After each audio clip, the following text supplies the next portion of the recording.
Notre vrai problème pour nos communes rurales, et ça vous l'avez déjà énoncé, c'est la mobilité. C'est vraiment quelque chose qui est très, très important pour nous.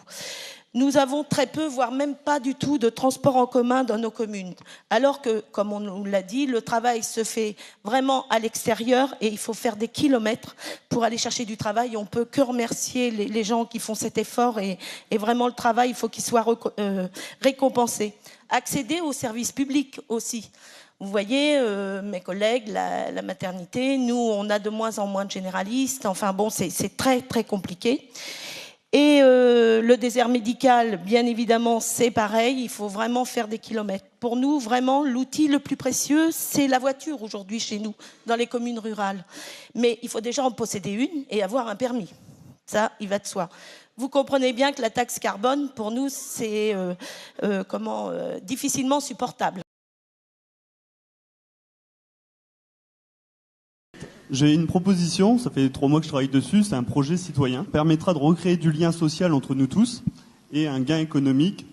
C'est en fait tout simplement réussir à mettre en place un covoiturage de masse entre nous tous. Donc le but c'est de faire rencontrer les gens, toutes les personnes qui sont tout seuls dans leur voiture sur les mêmes axes routiers, les mettre en relation en faisant des permanences, les amener à se rencontrer et les aider à trouver des personnes qui font les mêmes trajets aux mêmes horaires. On est tous un dans nos voitures, donc le but c'est vraiment de se mettre tous ensemble. Donc ça ce sera une première étape qui sera la plus compliquée, changer les habitudes, s'habituer les uns les autres. Et la deuxième étape sera de faire dans toutes nos communes, grandes, petites, n'importe, de mettre des arrêts de bus avec les directions.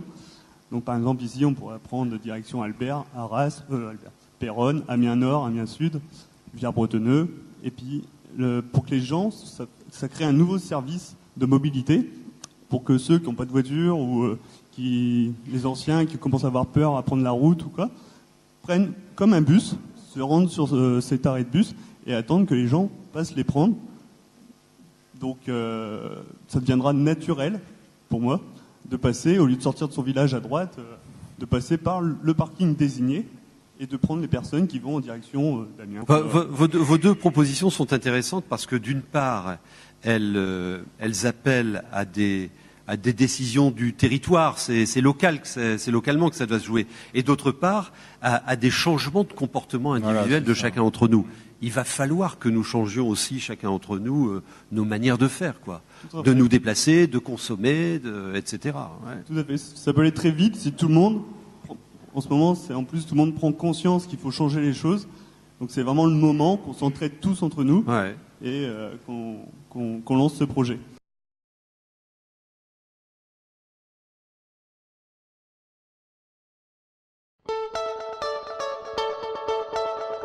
Un nouveau rapport à la mobilité partagée.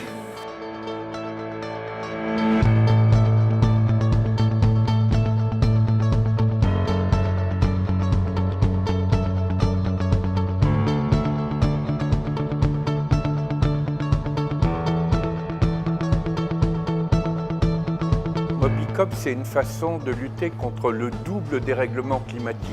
Le réchauffement qu'on connaît sur le plan écologique, mais la glaciation émotionnelle, relationnelle, sociale, qui est en rapport avec le dérèglement climatique, parce que plus on est isolé et déprimé, plus on consomme.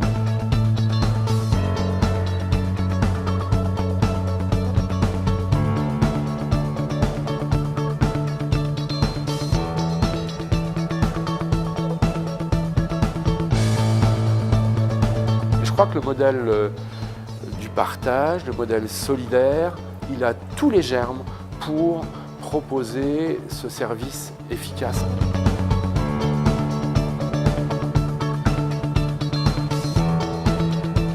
La démarche de Mobicop, elle est très intéressante, elle est très actuelle parce qu'elle permet de proposer des usages de mobilité qui répondent à des besoins concrets de déplacement des particuliers, qui répondent à des besoins économiques aussi. On sait que la mobilité, ça coûte cher et l'actualité montre que c'est un vrai sujet.